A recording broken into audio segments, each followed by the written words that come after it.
महाराष्ट्राचे कृषी मंत्री तथा नंदुरबार जिल्ह्याचे पालकमंत्री माणिकराव कोकाटे आज नंदुरबार जिल्ह्या दौऱ्यावर होते। तर यावेळी जिल्हा परिषदेत विविध विकास योजनांच्या कामाची आढावा बैठक संपन्न झाली। यात जलजीवन मिशनची रखडलेली कामे त्वरित पूर्ण करावी असे आदेश माणिकराव कोकाटे यांनी दिलेत। या कामात कुठलाही कसर होऊ नये आणि दर्जेदार काम व्हावे अशी तंबीही माणिकराव कोकाटे यांनी दिली। जलजीवन विभागाच्या माध्यमातूनच या ठिकाणी चर्चेला जास्त वेळ आला। इतर बाकीच्या विभागांना आम्ही सूचना दिल्या आहेत की लवकरात लवकर कामं दर्जेदार कामं चांगली कशी करता येईल त्या दृष्टिकोनातून त्या एजन्सीने हेड ऑफ द डिपार्टमेंटने या ठिकाणी काम करायचं आहे अशा सूचना त्यांना या ठिकाणी दिलेल्या आहेत।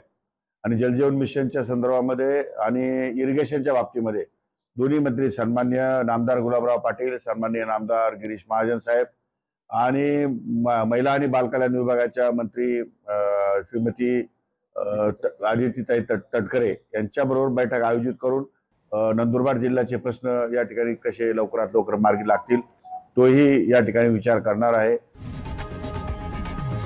लोकशाही मराठी ऐका, पहा, जागरूक रहा।